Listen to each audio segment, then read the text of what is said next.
Kita akan masuk dalam bagian yang keempat. Seri khotbah bulan ini adalah berkat pasti di keadaan tidak pasti.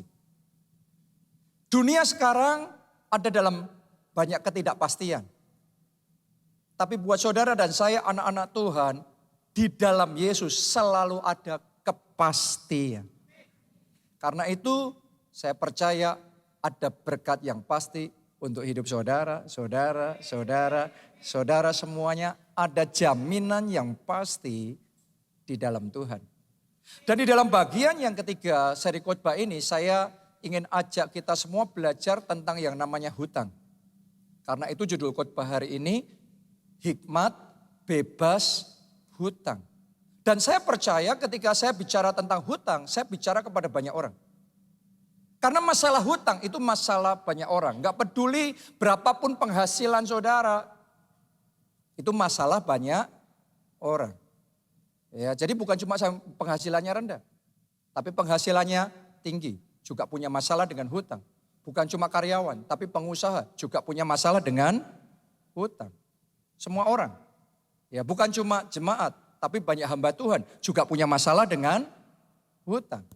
Karena itu penting sekali untuk kita memahami apa kata firman Tuhan tentang hutang. Alkitab jelas ngomong, walaupun mungkin pakar yang lain banyak yang gak setuju, saya paham benar. Jadi bicara tentang hutang ini saya tahu pro kontranya. Tapi yang pasti firman Tuhan berkata, janganlah berhutang apa-apa kepada siapapun juga. Bukan berarti hutang itu dosa. Enggak ya, saya enggak ngomong bahwa hutang itu dosa. Tetapi yes, di dalam hutang ada banyak perangkapnya, ada banyak jeratan-jeratannya yang kalau saudara masuk di situ sangat mungkin orang terjerembab di situ. Kena di situ, habis di situ. Kenapa? Karena hutang adalah sebuah gaya hidup. Hutang adalah sebuah mindset, cara berpikir.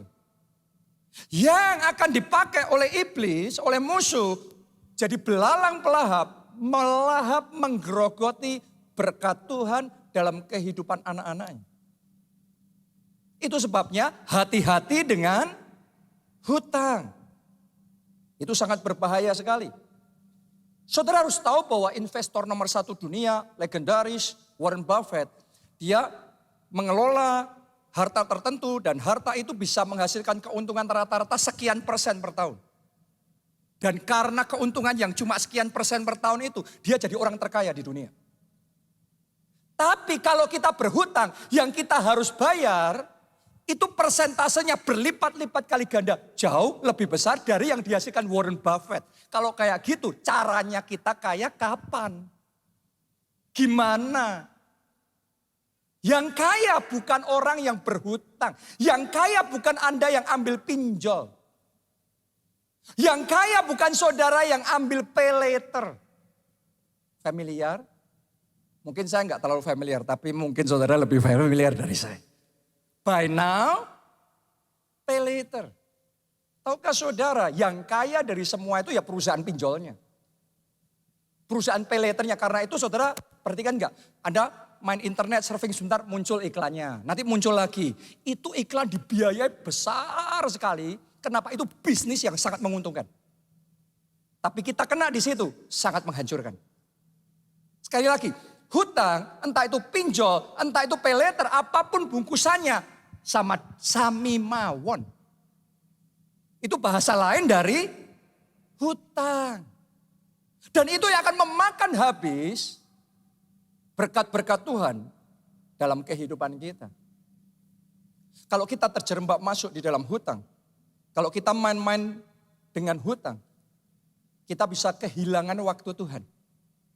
Kairos Tuhan, Alkitab ngomong begini, Tuhan menjadikan segala sesuatu indah pada waktunya. Boleh enggak saudara semua katakan indah pada waktunya? Lebih keras lagi katakan indah pada waktunya. Syaratnya indah kalau pada waktunya. Kalau belum waktunya kita paksa enggak bisa indah. Sama seperti kayak kupu-kupu, terbangnya cakep, indah sekali. Kalau sudah waktunya dia dari ulat jadi kepompong. Dari kepompong jadi kupu-kupu. Kalau sudah waktunya, maka dia akan bisa terbang dengan indahnya. saya ketemu sama banyak anak muda yang brilian, pinter, berpotensi, hebat, sukses. Harusnya masa depannya terbang dengan indahnya. Tapi seperti kupu-kupu tadi, kalau belum waktunya dipaksa, maunya sekarang, maunya harus terbang sekarang, harus keren sekarang, harus punya rumah sekarang, harus punya mobil sekarang, harus makan di restoran seperti itu sekarang. Belum waktunya, kupu-kupu dipaksa terbang, rusak. Potensi yang sama, pekerjaan yang sama, pengurapan yang sama, semua yang sama, kalau belum waktunya nggak bisa indah. Anda bisa punya rumah pun nabrak, main paksa, Anda bisa punya mobil yang baru pun Anda dipuji-puji, wah keren, wah Anda disanjung, wah ini crazy rich. Rich-nya nggak dapat, crazy-nya aja yang dapat saudaraku. Oke? Karena Anda boleh tinggal di rumah yang keren dan kelihatannya mantap. Setahun yang mantapnya. Tahun-tahun berikutnya pahitnya. Tinggal di rumah itu apa sih enaknya kalau tinggal di rumah besar punya sendiri tapi dikejar-kejar debt collector? Pokok belum waktunya tidak indah.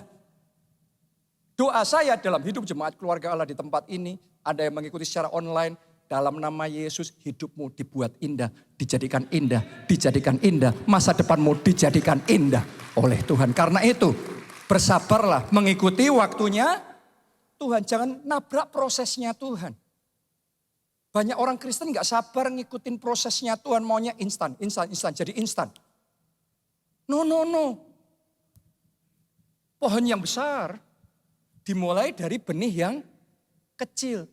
Anda kalau sudah melihat teman saudara punya pohon yang besar, Anda kepengennya sekarang. Malah habis, gak indah. Firman Tuhan gak bisa salah. Barang siapa setiap perkara kecil, ia dipercaya perkara yang besar lewat proses. Gereja kita gak langsung jadi seperti sekarang ini. Dimulainya di Jogja 25 tahun yang lalu itu. Di Babarsari sana itu, di kos-kosan sana mulai satu kelompok sel. Dan di momen itu banyak yang lain jauh lebih maju, jauh lebih besar. Belajarlah tidak iri dengan berkatnya orang lain. Bertandinglah dalam pertandingan imanmu sendiri. Setialah dalam perkara kecil. Lakukan yang terbaik. Momenmu akan datang. Jadwal kairos Tuhan dalam hidupmu akan datang. Dan kalau waktunya Tuhan sudah datang, Tuhan akan membuat segala sesuatu indah pada waktunya. Amin. Jadi apa yang kecil di tangan saudara, bersabarlah. Karena Anda akan dikagetkan. Ternyata yang kecil itu bisa jadi segede itu. Tapi orang kalau nggak sabar, kepengennya cepat, malah habis semuanya. Karena kalau kita paksa, pakai hutang, akhirnya akan ada konsekuensinya. Dan hutang itu juga membuat Tuhan merasa nggak perlu memberkati kita. Kenapa kok saya bisa membuat statement kayak gitu? Sederhana. Tuhan itu sudah punya, makanya tadi disebut segala sesuatu indah pada waktunya. Berarti Tuhan punya waktu, Tuhan punya jadwal apa tidak? Yes, ada schedule-nya. Kalau dischedule-kan sama Tuhan, Anda masuk di level itu tahun depan, Anda paksa sekarang, bisa rusak loh. Tuhan sudah jadwalin, ini kamu punya rumah 2 tahun lagi. Ini kamu punya mobil tahun depan. Tapi kamu maunya sekarang. Ganti handphone sekarang, semuanya sekarang. Beli tas Gucci-nya sekarang.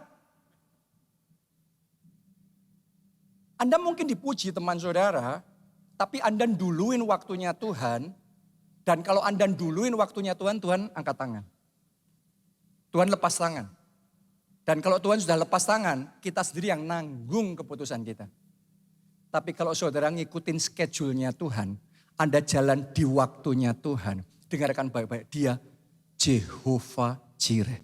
Dia Allah yang menyediakan segala yang kita butuhkan. Saya doa mulai hari ini tidak ada yang duluin Tuhan, tidak ada yang maksa-maksa sebelum waktunya. Saya berdoa Anda setia sama Tuhan. Anda berjalan sesuai dengan temponya Tuhan. Dan Anda akan melihat hidup saudara indah. Tuhan yang akan mendandani saudara dengan anugerahnya yang sempurna.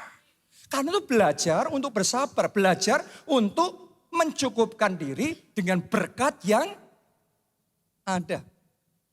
Belajar untuk bersyukur. Belajar untuk tidak iri. Kalau temanmu ganti handphone, jangan iri. Oke? Kalau Anda scroll Instagramnya, wih traveling lagi. Wih makan di resto keren, baru di Jogja nih, wah keren, keren. Tidak semua yang keren, benar-benar keren. Tidak semua yang kelihatan keren, tambah kaya. Banyak yang keren, jadi miskin. Coba kita baca Amsal pasalnya yang ke-13 ayat yang ke-7. Ada orang yang berlagak kaya, tetapi tidak mempunyai apa-apa. Ini Tuhan Alkitab yang ngomong loh saudaraku. Ada orang, di Jogja ada enggak yang kayak gitu? Ada. Teman-teman saudara ada enggak yang kayak gitu? Ada, oke. Di Instagram ada enggak begitu? Banyak. Di TikTok lebih banyak lagi saudaraku.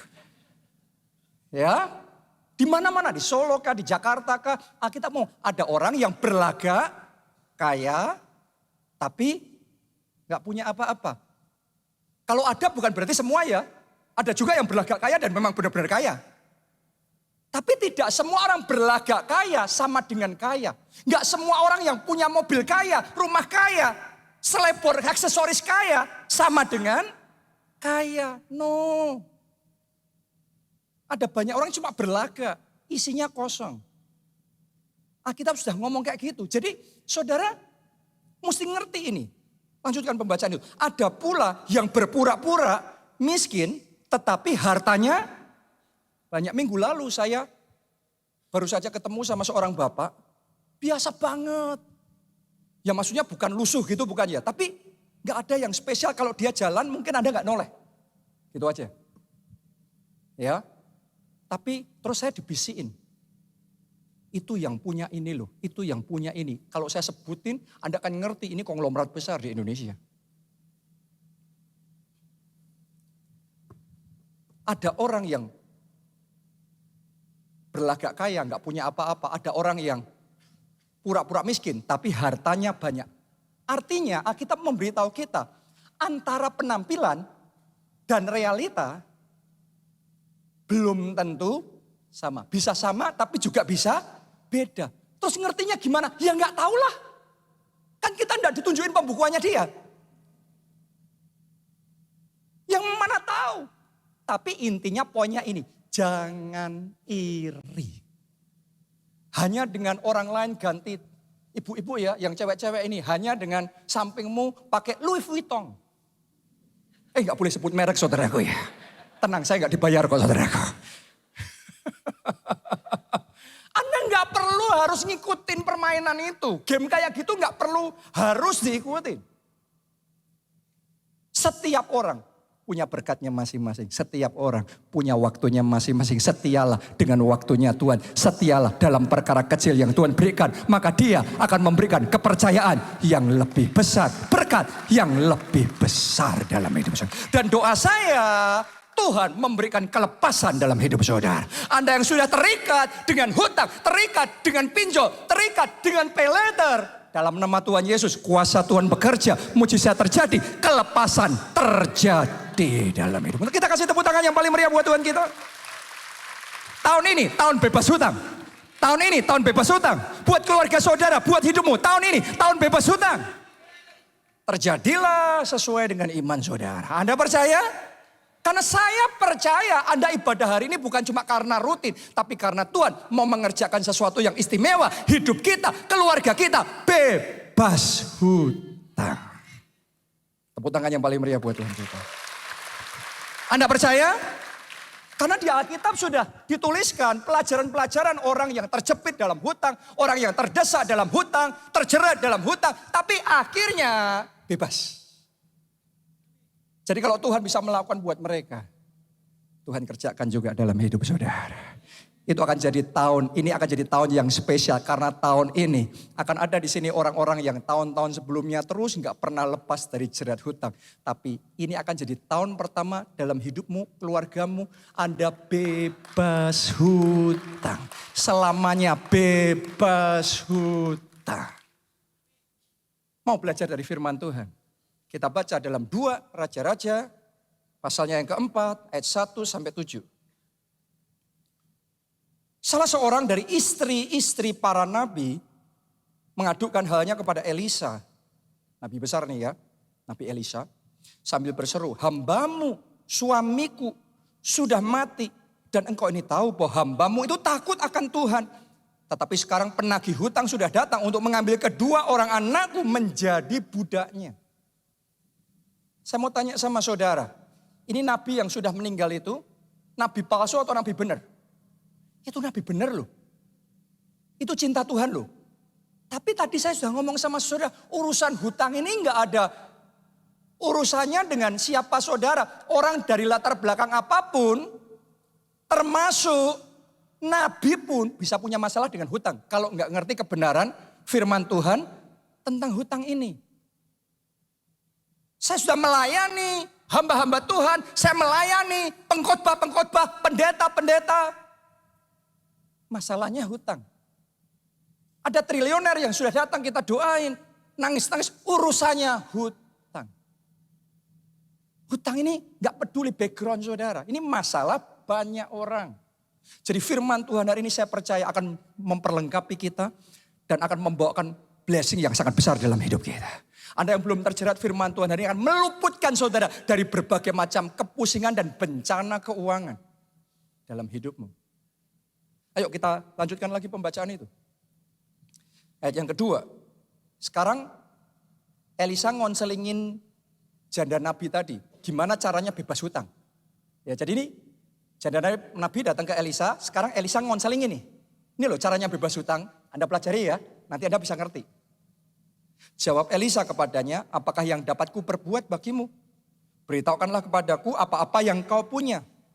Berkatalah perempuan itu, hambamu ini tidak punya sesuatu apapun di rumah. Awalnya dia merasa nggak punya apa-apa. Terus setelah itu dia ngomong gini, kecuali sebuah buli-buli berisi minyak. Lagi ingat dia. Ayat 3. Lalu berkatalah Elisa, pergilah mintalah bejana-bejana dari luar daripada segala tetanggamu, bejana-bejana kosong. Tetapi jangan terlalu sedikit. Kemudian masuklah, tutuplah pintu sesudah engkau dan anak-anakmu masuk. Lalu tuanglah minyak itu ke dalam segala bejana. Mana yang penuh angkatlah.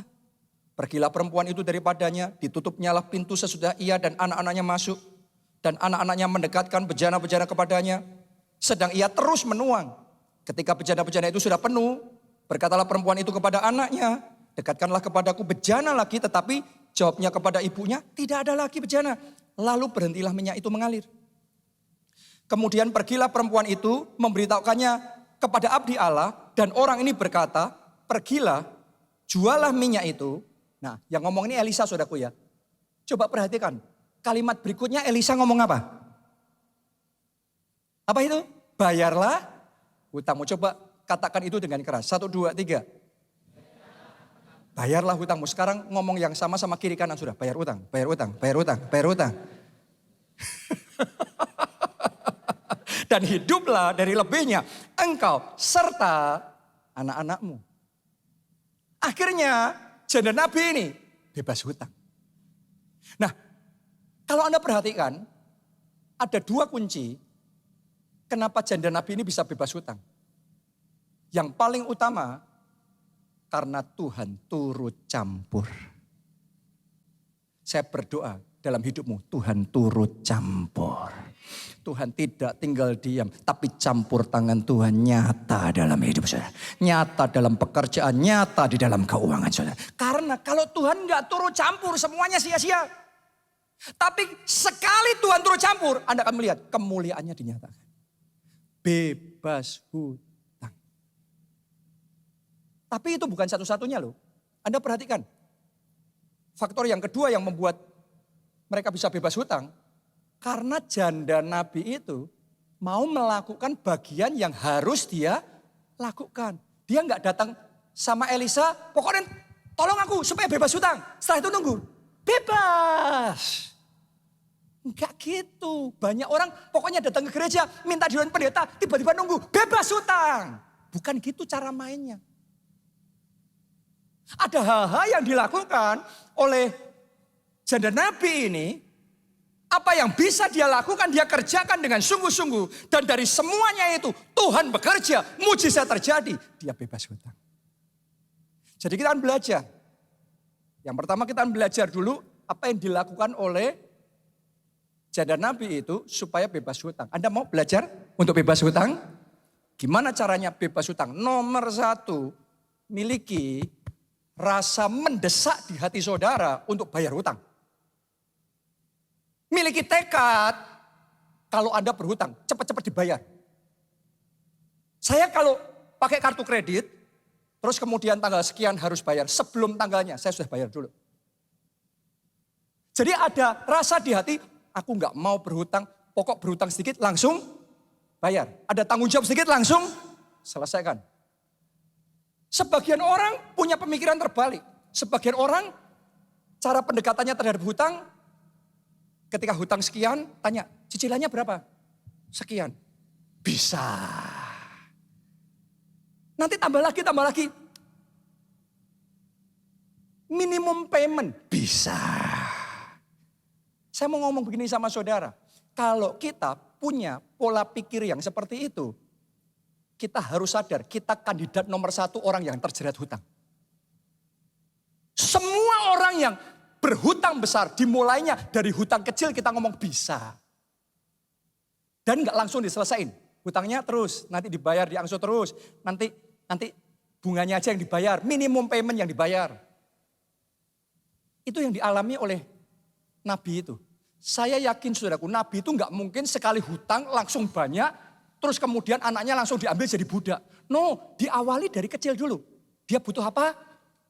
Terus nggak ada, pinjam aja deh. Bisa dibayar. Lama-lama tambah gede nih, bisa. Emergency terjadi. Keadaan tidak terduga terjadi. Akhirnya tidak bisa, stres lah dia. Stres. Stroke. Maka meninggallah Nabi tersebut. Dan kemudian istrinya yang kena celaka, anaknya yang mau dijadiin budak.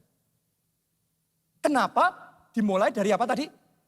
Kebiasaan gak merasa perlu nyelesain hutang. Bahaya loh saudaraku. Sekali lagi, hutang itu bukan cuma nominalnya. Hutang itu mindsetnya. Hutang itu gaya hidupnya. Itu yang jadi jerat perangkap. Akhirnya menjatuhkan kita. Banyak orang ngomong bisa, ini bisa. Tapi Anda harus tahu, di waktu normal bisa. Tapi tidak semua waktu, sekian tahun ke depan itu akan selalu sesuai dengan yang kita prediksi. Anda coba aja hitung 15 tahun mundur ke belakang. Nggak usah memprediksi yang ke depan. Anda belajar pengalaman 15 tahun yang lalu. Apakah Anda memprediksi pandemi? Apakah Anda memprediksi gempa Jogja? Itu baru masalah Jogja, baru masalah dunia. Bagaimana dengan emergency di keluarga saudara? Wah, nanti tiba-tiba muncul kebutuhan ini. Wah, terjadi ini, itu, dan lain sebagainya. Kalau kita ngitungnya hutang, bisa. Akan ada momennya kita dikagetkan. Tiba-tiba habis itu. Hutang kecil akan kegulung jadi besar. Kenapa? Karena nggak ada sense of urgency. Nggak ada rasa mendesak di hati. Kalau berhutang, bayar. Hari ini saya mau ngomong sama saudara, miliki rasa mendesak di hati. Hutang harus dibayar. Hutang harus dibayar. Hutang harus dibayar. Itu mindset, itu gaya hidup, itu cara berpikir. Nah, khususnya buat pengusaha, urusan hutang ini saya sangat paham sekali. Akan tarik-menarik, akan ada pro dan kontra, akan ada teori macam-macam. Hutang baik, hutang gak baik, hutang produktif, hutang konsumtif. Saya sangat paham itu. Tapi hari ini saya mau ngomong sama saudara. Dulu saya juga sama. Bahkan gereja kita sama. Gereja kita dimulai awal, ketika memulai pertama, kita tuh beli gedung bioskop dirubah jadi gedung gereja. Dan itu pakai hutang. pada zaman itu. Tapi saya mau ngomong sama saudara, yang dialami oleh keluarga Nabi itu tadi, hampir kayak gitu kita ngalami. Kita hampir kolaps, kita hampir bangkrut karena hutang. Pendeta gereja terbesar di dunia di periode sebelumnya, sekarang sudah almarhum, yaitu pendeta Yonggi Cho, pernah cerita, hampir bangkrut gara-gara hutang. Karena membangun gedung gereja besar di pikirannya, untuk membangun gedung yang besar, butuh hutang. Waktu hutang, krisis melanda, kaget. Begitu kaget, kolaps. Dia sudah kayak stres dan dia ngomong, dia mengaku, dia hampir bunuh diri. Pendeta loh saudaraku. Jadi sama seperti tadi, Nabi itu meninggal karena stres urusan hutang. Loh, hutang itu membuat orang sehat jadi sakit loh. Benar apa tidak? Hutang itu membuat perut sehat jadi mah loh. Hutang itu membuat pernikahan yang bahagia, tegangan tinggi terus loh. Jadi hutang itu jangan cuma saudara ngitung berapa bunganya, cuma matematika uangnya. Hutang itu kosnya besar sekali. Dulu saya percayanya untuk proyek besar butuh hutang. Makanya setelah itu selesai pun ngambil hutang lagi, 10 miliar lagi hutang.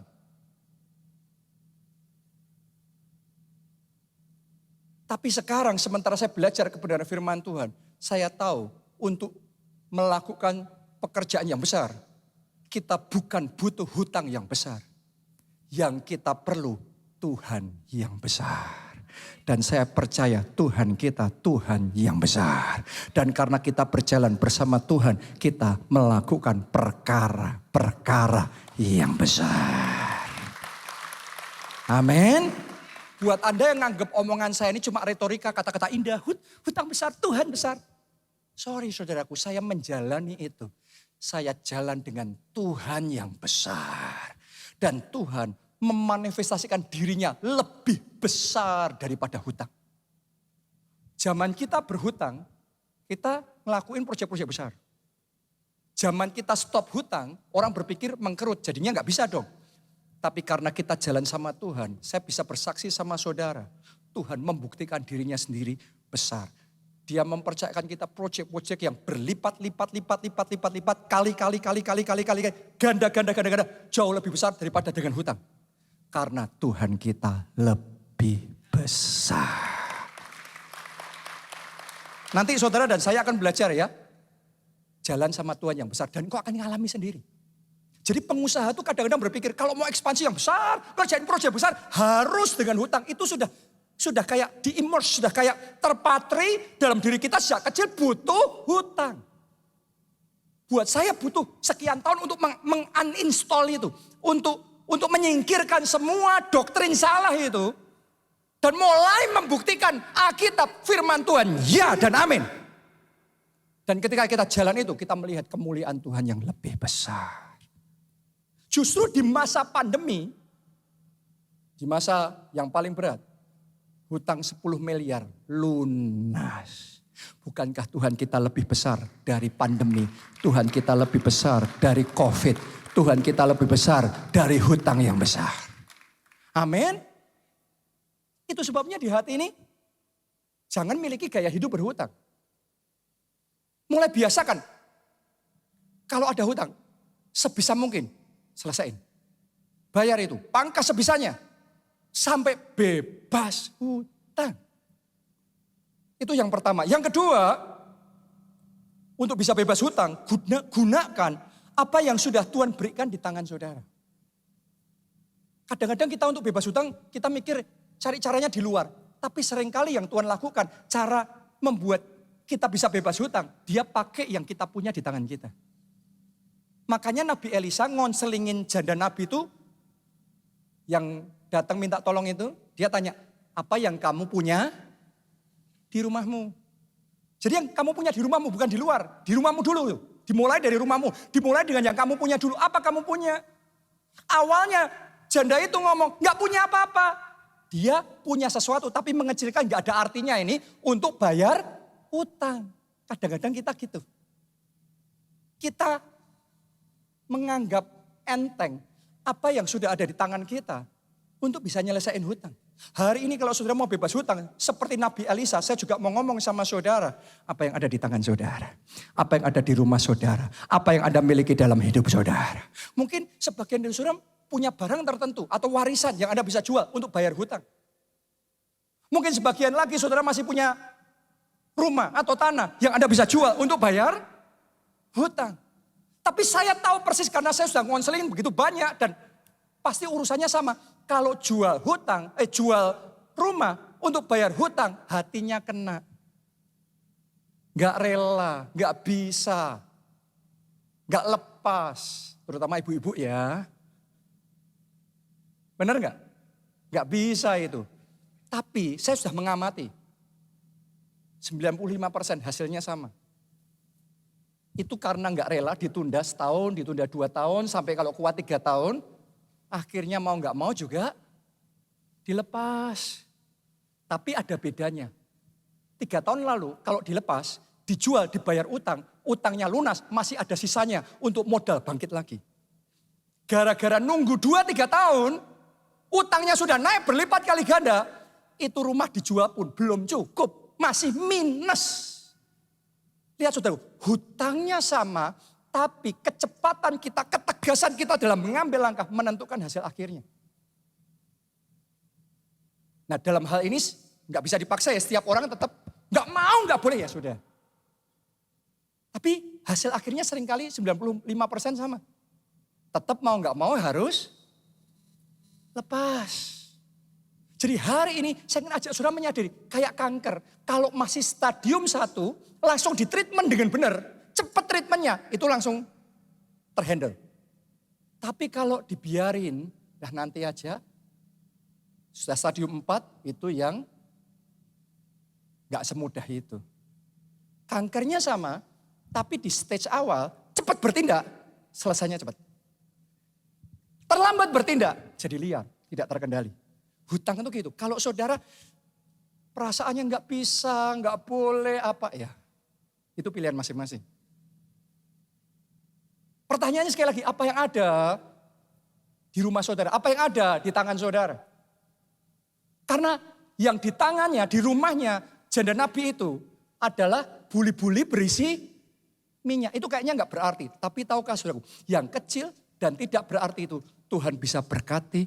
Dan Tuhan buat minyak itu berlipat kali ganda. Dan ketika minyak itu dijual, bisa cukup bahkan lebih dari itu dipakai bayar hutang. Lunas dengan apa yang kecil tapi diberkati oleh Tuhan. Saya berdoa berkat Tuhan ada dalam hidup saudara. Berkat Tuhan ada di rumah saudara. Dengan apa yang sudah ada dalam hidup saudara, hutangmu lunas. Tapi yang di tangan kita itu bukan hanya soal aset atau harta. Apa yang ada di tangan saudara? Bisa jadi itu hubungan. Apa yang ada di tangan saudara? Bisa jadi itu ide, kreativitas. Apa yang ada dalam hidup saudara? Bisa jadi itu knowledge, bisa jadi itu skill tertentu. Yang Tuhan bisa pakai untuk Anda berkarya. Tuhan berkati di situ. Tuhan menyertai apa saja yang dikerjakan tangan saudara. Dibuat Tuhan berhasil. Dan di situ Anda bebas hutang.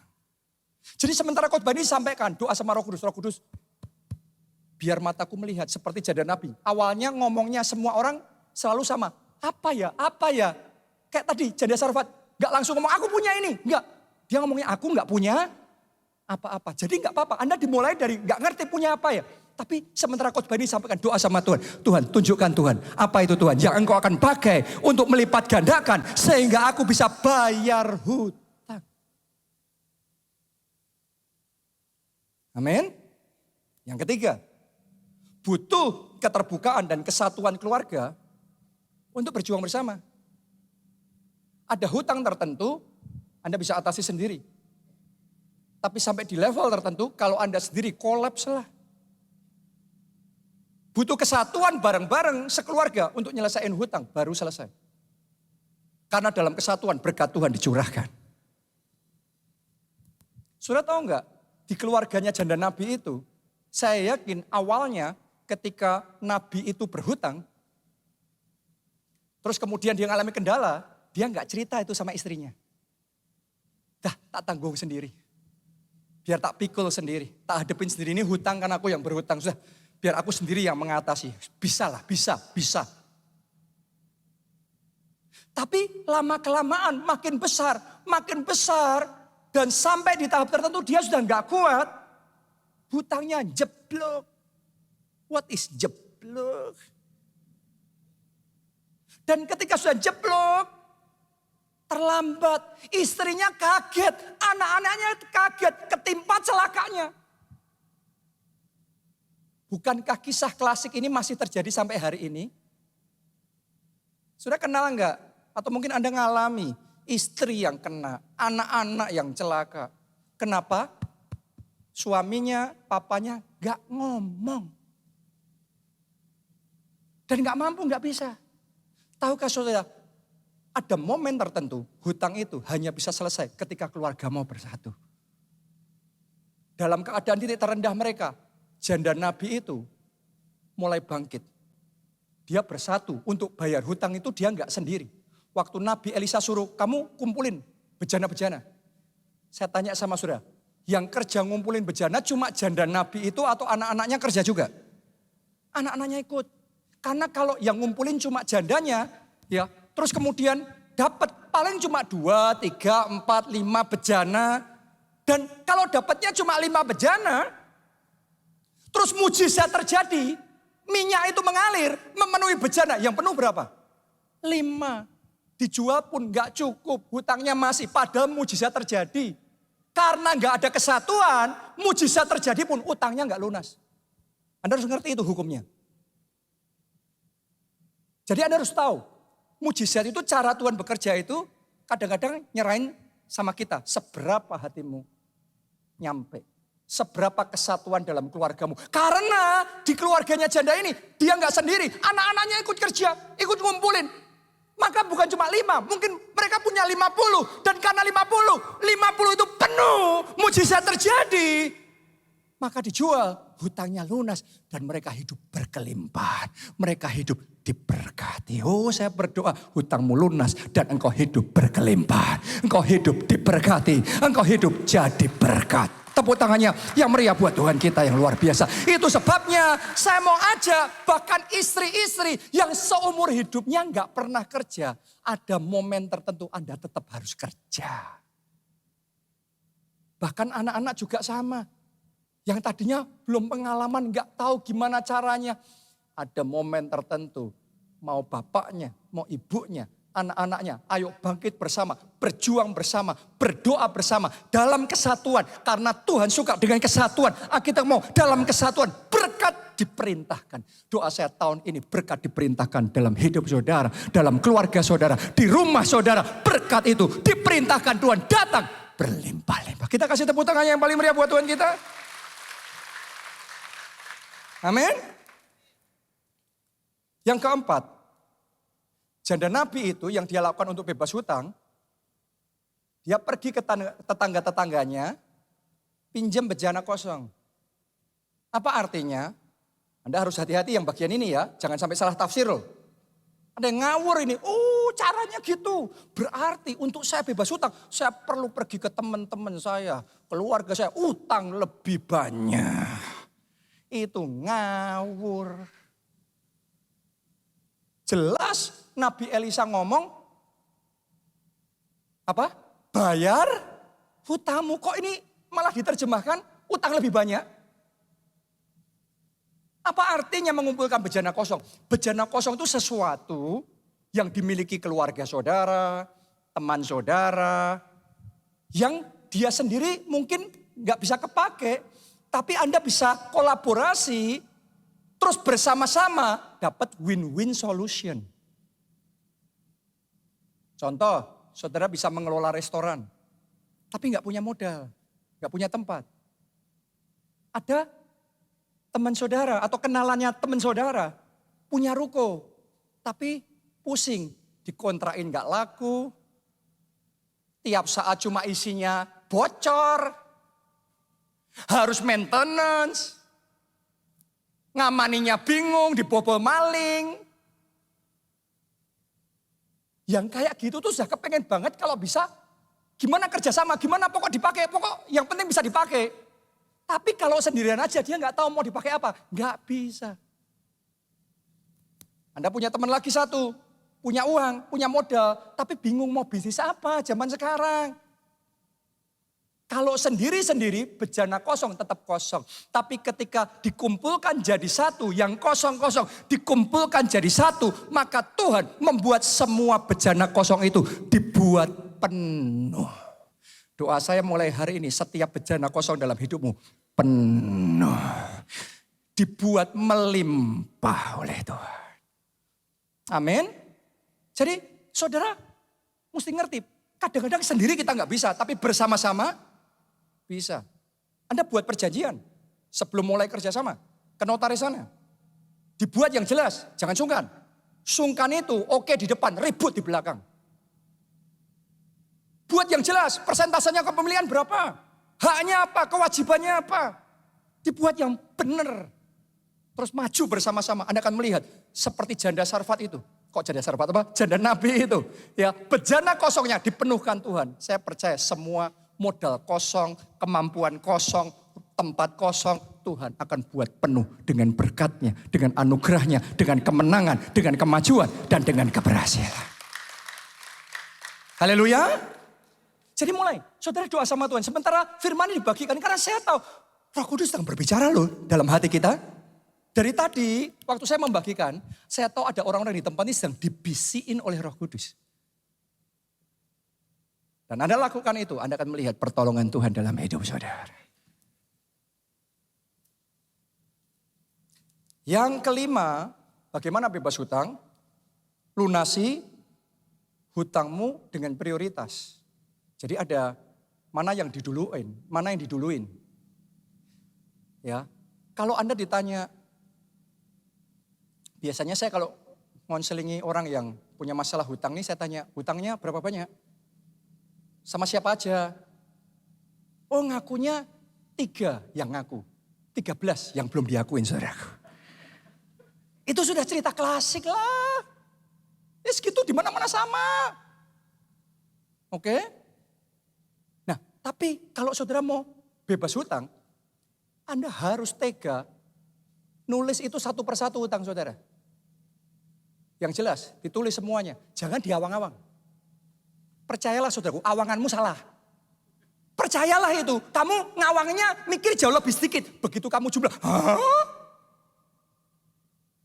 Itu sudah bolak-balik terjadi kayak gitu, pasti. Karena itu harus ditulis. Dan waktu Anda nulis, Anda akan menemukan, tidak semua hutang setara. Ada hutang dengan bunga yang lebih tinggi, ada yang bunganya lebih lunak. Ada hutang yang saudara hanya bisa dapatkan kalau Anda ngasih jaminan yang kuat. Tapi ada hutang yang kreditornya nggak apa-apa, hutang aja. Tanpa jaminan, itu sudah mindsetnya beda mereka. Mereka sudah ngerti akan ada rasio itu tidak terbayar. Ada hutang yang saudara hutang dengan institusi yang resmi. Tapi ada hutang yang nggak punya izin, ya pinjol yang ilegal, itu treatmentnya nggak bisa sama. Anda tuliskan semuanya, buat skala prioritas, doa, tanya sama Tuhan, yang mana dulu untuk dihajar. Diprioritaskan. Karena hutang itu, kalau kita langsung mikirnya semuanya, sudah ngeblank dulu, puyeng dulu, pingsan dulu. Malah gak ngapa-ngapain. Tapi kalau saudara, ketika hutang itu di breakdown, oke, targetin yang ini dulu, yang lainnya sudah pokok yang ini hajar dulu. Nanti Anda akan heran, tiba-tiba 1 selesai. 2 coret, 3 kita menang. Terus sampai akhirnya lunas. Oke, dan gini. Kalau saudara berhutang dan Anda dalam posisi yang memang sudah tidak mampu bayar hutang. Saya ngomong apa? Tidak mampu bayar hutang, segera ambil tindakan. Ini penting. Saya ngomong tidak mampu loh ya, bukan tidak mau loh ya. Kalau tidak mau bayar hutang urusannya lain tuh. Itu nakal kalau itu. Anda akan tanggung jawab sama Tuhan. Itu perlu bertobat solusinya. Oke. Tapi kalau tidak mampu bayar hutang, jangan nge-freeze. Jangan ngeblank terus gak ngapa-ngapain, ditunggu, bingung. Anda nunggu bingung kayak gitu, setahun lagi hutangmu lipat ganda. Makanya hutang kalau saudara tidak mampu, Anda harus segera ngambil tindakan, ngomong yang benar. Saya sudah tidak bisa bayar hutang. Itu kena di gengsi langsung. Gak bisa kena di hati itu.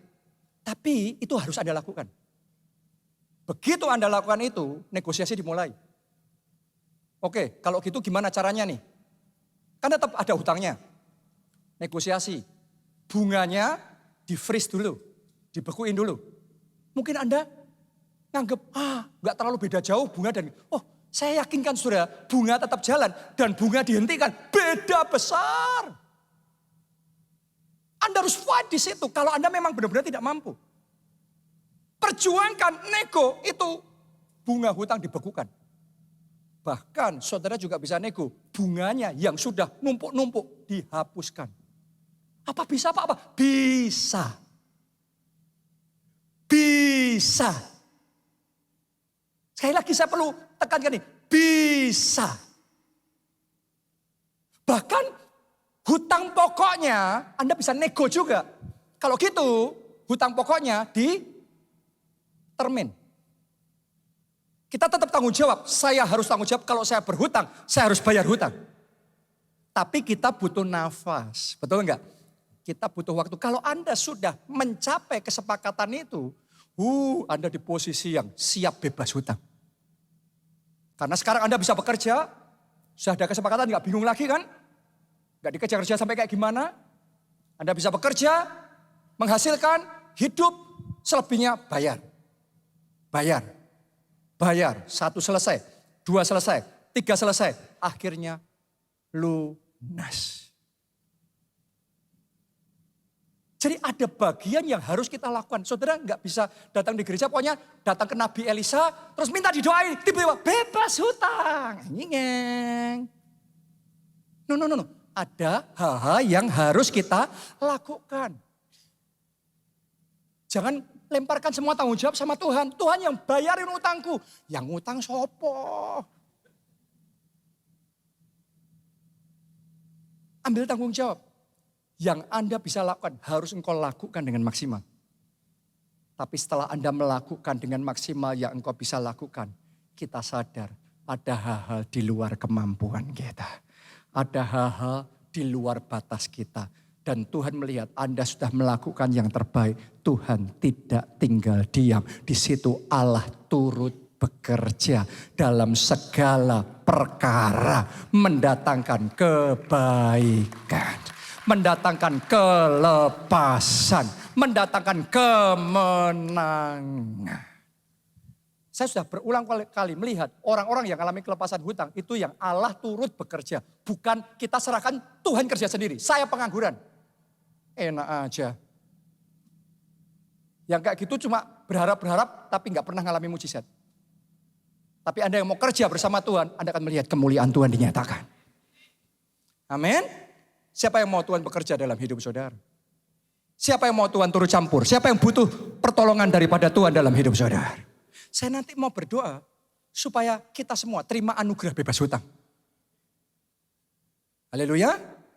Mau ngalami anugerah bebas hutang, mau ngalami campur tangan Tuhan. Nomor 1, bertobat dulu. Karena Tuhan tuh ngelihat hati. Buat kita mungkin yang penting utang lunas, yang penting utang lunas. Buat Tuhan bukan yang penting utang lunas. Anda dibayarin sama Tuhan, tiba-tiba lunas hari ini pun. Kalau gaya hidup kita belum berubah, mindset kita belum berubah, nanti utang lebih banyak. Kita belajar, ternyata pokok utang sebanyak-banyaknya gak apa-apa, nanti Tuhan yang bayar. Dibayarin Tuhan selesai, besok ngebonnya lebih banyak. Jadi Tuhan itu ngerti. Karena itu dia mau ngelihat apakah kita mau bertobat. Apakah kita mau merubah pola pikir, gaya hidup kita. Minta ampun sama Tuhan, Tuhan ampuni aku Tuhan, aku salah langkah. Terjerat pinjol nih, terjerat pay later, sekarang keluargaku menderita. Anak-anakku yang susah nih, kena konsekuensinya. Harusnya bisa kuliah, tapi sekarang bingung kuliahnya, uangnya gimana. Dan seterusnya. Sudah datang minta ampun sama Tuhan. Yang kedua, apapun petunjuk yang Tuhan ngomong sama saudara, apapun rema yang Tuhan suruh Anda lakukan, belajar taat. Amin. Kadang-kadang taat sama Tuhan itu gak masuk akal. Seperti janda Nabi, dia maunya bebas hutang. Tapi malah disuruh repot, ngumpulin bejana. Urusannya apa? Ngumpulin bejana sama utang lunas. Kadang-kadang gak masuk akal. Tapi sekalipun Tuhan suruh saudara yang tidak masuk akal, kerjain taat. Karena Tuhan tuh ngetes hati kita. Dari hal-hal ketaatan-ketaatan kecil seperti itu, Tuhan ngelihat hati kita. Dan kalau saudara menangkan hati Tuhan, Anda lulus ujiannya Tuhan. Lihat bagaimana Tuhan itu bekerja. Dalam sekejap, hutang janda Nabi itu yang anaknya sudah mau diambil jadi budak itu lunas. Hutang saudara juga bisa lunas. Karena itu apapun Tuhan suruh, lakuin. Kalau Tuhan suruh saudara, ayo Pondok Daud sana, ikut Pondok Daud. Jangan saudara berpikir, apa urusannya ikut Pondok Daud? Pujian penyembahan tiba-tiba lunas. Loh, itu loh saudaraku, caranya supaya tembok Yeriko bisa rontok dan perangnya bangsa Israel menang, disuruh putar. Gak masuk akal. Intinya apa? Ketaatan. Tahukah saudara banyak orang yang ikut Pondok Daud terima jawaban doa dan mengalami mujizat yang luar biasa. Bebas hutang. Kalau Tuhan suruh saudara kembaliin persepuluhan, belajar taat. Sebagian orang mikir, kitanya yang butuh malah disuruh ngasih. Itu dia. Kita nggak ngerti, nggak dong. Kayak orang kalau nggak dong itu ngelihat perintahnya Tuhan sama Abraham, malah disuruh mempersembahkan Ishak. Lah, punya cuma satu, disuruh ngasih. Jadi korban persembahan. Buat orang yang gak dong, itu tega. Tapi tahukah saudara, Tuhan kita gak pernah merugikan kita. Kalau dia suruh kita melakukan sesuatu semata-mata mendatangkan kebaikan. Ketika Abraham taat, justru Tuhan kasih dia keturunan sebanyak bintang di langit. Dan pasir di lautan. Abraham jadi bapak banyak bangsa karena taat. Tuhan tuh ngelihat hati loh. Tuhan tuh ngelihat hati. Kalau saudara disuruh baptis air, jangan nunggu nanti-nanti. Alkitab mau barang siapa percaya dan dibaptis, ia diselamatkan. Saudara nunggu apa lagi? Ayo melangkah, baptis air. Kalau Tuhan suruh saudara melayani, kapan saudara mau melayani? Sudah berapa tahun kita jadi orang Kristen dan berapa tahun kita nggak ngelakuin apa-apa buat Tuhan. Mulai hari ini ambil keputusan, pakai waktu saudara, pakai tenaga saudara, pakai talenta saudara, maju dan melayani Tuhan. Itu ketaatan-ketaatan kecil yang dilihat sama Tuhan. Dan sementara kita taat sama Tuhan, kita akan melihat kemuliaannya dinyatakan dalam hidup kita. Anda akan melihat mujizat-mujizat besar yang tidak masuk akal. Dia kerjakan karena dia Tuhan yang besar. Dia lebih besar dari hutang saudara. Dia lebih besar dari keadaan saudara. Saya bisa bersaksi sama saudara, Tuhan kita sungguh Tuhan yang besar. Apa yang saya bagikan sama saudara ini bukan sesuatu yang baru. Tapi sesuatu yang kita hidupi dan kita hayati dan kita lakukan dan kita kerjakan. Dan Tuhan yang membuktikan dirinya besar. Dulunya tadi saya cerita ya, dulunya saya berpikir butuh hutang besar untuk maju besar. Untuk proyek besar. Sekarang saya paham betul tanpa hutang yang besar. Asal ada Tuhan yang besar. Bagi Tuhan tidak ada yang mustahil. Amin. Karena ada Tuhan yang besar. Tadi saya cerita sama saudara. Waktu kita masih terus hutang besar. Gereja kita hutang besar. Kita ngerjain proyek besar. Tapi setelah kita berhenti hutang sama sekali. Justru proyek yang Tuhan percaya sama kita berlipat kali ganda jauh lebih besar. Anda bisa ngelihat di Jogja sendiri selama pandemi. Kita malah dikasih 2 tempat yang baru. Impact Center di Kabupaten dan KA Center di Kalasan. Justru di masa pandemi, gedung gereja kita di Nias jadi. Justru di masa pandemi kita bisa beli gedung di Madiun, itu tempat yang besar. Justru di masa pandemi kita bisa bangun gedung gereja kita di Pik Pantai Indah Kapuk, 9 lantai jadi. Padahal itu ratusan miliar loh saudaraku di masa pandemi. Justru lewat masa pandemi Tuhan kasih gereja kita di Solo tanah 20 hektar. Itu waktu kita mau bangun itu sudah pada datang nawarin, mau butuh hutang enggak Pak? Direktur bank pada datang dan nawarin, butuh hutang enggak? Butuh hutang. Tapi kita ngomong tanpa hutang. Karena kita punya Tuhan yang besar.